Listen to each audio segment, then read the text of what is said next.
Aula de lentes, então chegamos em uma aula muito especial, que é a aula sobre as lentes, e junto das lentes vem a profundidade de campo, que resulta nesse desfoque que a gente ama, mas a gente devia amar menos e você já vai entender o motivo de eu estar falando isso.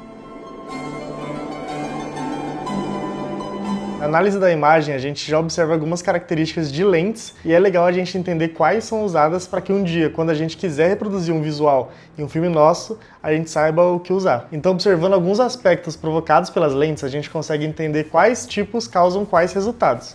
Não necessariamente o modelo certinho das lentes, mas quais aspectos delas estão impressos ali na imagem. E a gente consegue ver a partir de 3 aspectos. A distância focal, que são os milímetros ali no nome da lente, o desfoque, que é a profundidade de campo, e o seu flare. Essas características, da maioria das vezes, a gente consegue observar ali na imagem.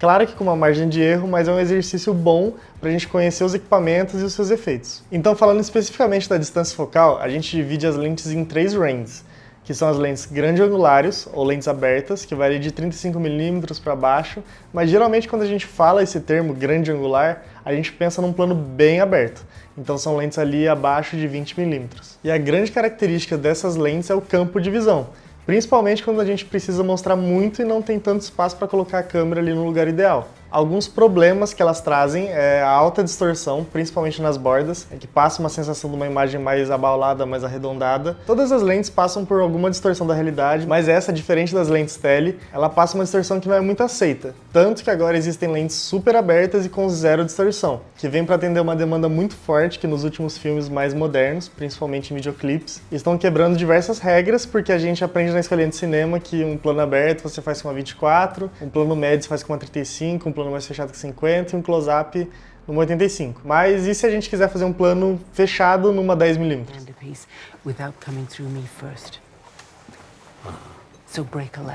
E outro problema que essa lente traz e que muitas vezes pode ser uma qualidade incrível é a profundidade de campo muito grande. Tudo fica em foco praticamente, então a gente não consegue desfocar o fundo e guiar o olhar do espectador de uma forma mais fácil. O segundo range são as média angulares ou normais, que vai ali de 35mm até 60mm, e geralmente a lente do kit das câmeras vem com essa milimetragem. Essas são as lentes que a gente mais vê sendo utilizadas por aí, porque elas são muito versáteis. Você consegue planos mais convencionais com essas lentes, são as lentes que vão reproduzir mais fielmente a realidade de acordo com o que a gente vê com os nossos olhos, e elas provocam um desfoque bem forte já.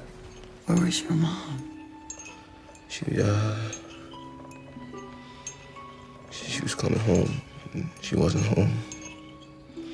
E também são as mais baratas de se fabricar, então geralmente tem um custo-benefício mais interessante, então muita gente vai acabar comprando ela de primeira ou segunda lente. E o último range de lentes são as tele, que é ali de 70mm para cima, são usadas geralmente quando você quer gravar cenas que você não tem acesso, como animais ou surf, ou quando a gente quer provocar uma distorção positiva, pois um dos efeitos dessa lente, ao contrário das lentes mais abertas que deixam as camadas dos planos mais distantes, as lentes fechadas comprimem os planos. Então o que está no fundo cola no personagem, tudo fica mais achatado e junto com um desfoque forte, ela direciona o olhar de uma maneira muito eficiente. Tanto que 85mm é uma das lentes mais utilizadas para fotografar modelos, que elas trazem uma beleza para a imagem, que não é real porque é uma imagem muito mais chapada do que o natural, mas é uma distorção que já é aceita pelo mercado faz muito tempo. E tem usos bem interessantes, como o Spielberg trazendo a Lua no filme ET, que é uma camada da imagem que está lá para trás, ele faz colar no personagem. Então eu falei muito de desfoque entre todas essas milimetragens de lentes, e algo que impacta muito nisso é a abertura da lente. E nesse mundo do vídeo tudo se mistura, a abertura conversa com o milímetro da lente, conversa com o sensor da câmera, e exibe uma imagem X. E se você alterar um desses fatores já muda o resultado. E é isso que deixa ainda mais interessante, né? A gente ter mais possibilidade de deixar o trabalho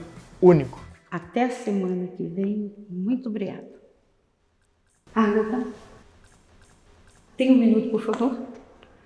Este é o telefone de uma psicóloga clínica maravilhosa.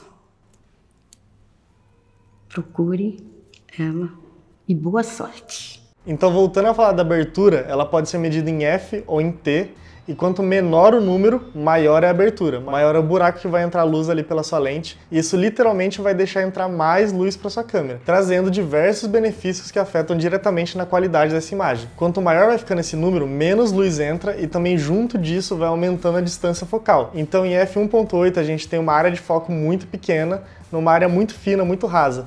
E em f22 a gente vai ter tudo em foco. Aí é legal a gente achar um meio termo, que às vezes você sempre vai querer usar em 1.8 na maior abertura possível, porque entra mais luz e essa imagem vai ganhar mais qualidade, vai ficar tudo mais desfocado, mais bonito, né? Mas essa decisão pode dificultar muito o foco. Sua imagem pode perder muito foco durante uma cena de movimentação, e por estar numa abertura muito grande ali, como em 1.8, você vai ter muita dificuldade de manter ele na zona de foco. Então encontrar um meio termo é essencial para ter uma imagem focada e bem feita.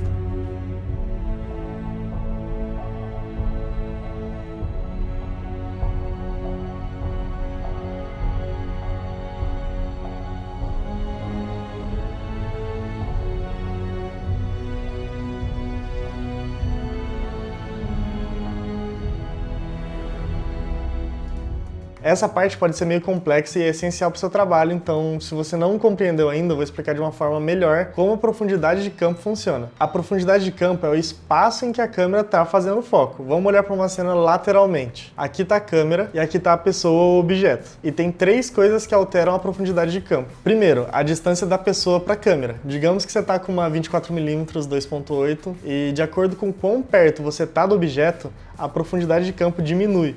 Logo, o desfoque cresce. Você não muda nada na câmera, na lente, nem na abertura, mas só de você se posicionar mais perto ou mais longe do objeto, você altera a profundidade de campo. Segundo, é a abertura da lente, então como eu já falei ali atrás, você já escolheu a posição da câmera e do ator, você não vai mudar de posição, e o fundo está desfocado demais. Você gastou ali milhões de reais para decorar o fundo e agora está tudo desfocado, não vai dar certo. Então você vai fechar a abertura dessa lente. Digamos que a lente estava ali em 2.8 e agora você vai fechar ela para 4. Pronto, a gente já alterou também a profundidade de campo através da abertura da lente. E o terceiro ponto é a milimetragem dessa lente em si. A regra geral é, quanto menor, quanto mais aberta é a lente, maior é a profundidade de campo. Consequentemente, menor o desfoque. E quanto mais fechada essa lente, como nas teles, é o contrário.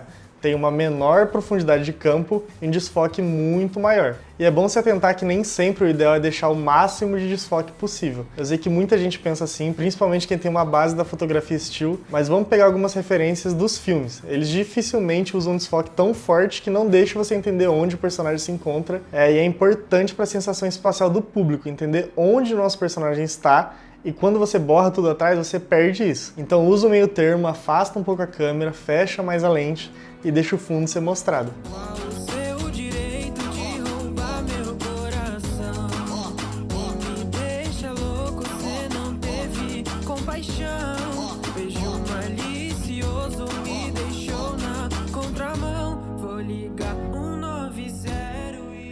Então esse é o básico das lentes, esses aspectos é o que vai te direcionar como base para escolher uma lente, mas existem dezenas de 50mm 1.8, e o que muda entre elas? O look. E isso é muito difícil de explicar o que é o look em si. Eu diria que é uma característica que torna única essa lente. Fora dessas características técnicas que a gente falou ali em cima, o look é uma característica única que uma lente ou uma linha de lentes possuem. Aqui não tem como nomear todas as lentes e falar quais características elas possuem, porque não tem tanto acordo. Como o look é algo difícil de medir, nem sempre todo mundo concorda sobre. Como, por exemplo, as Leica R, elas produzem uma imagem menos saturada, as Zeiss produzem uma imagem mais nítida, e a Sigma Art, por exemplo, ela produz uma imagem nítida até demais. Então talvez você veja um filme e não consiga explicar o porquê daquela imagem tá daquele jeito. Muito provavelmente será culpa do look da lente, e é o que os fotógrafos mais experientes procuram.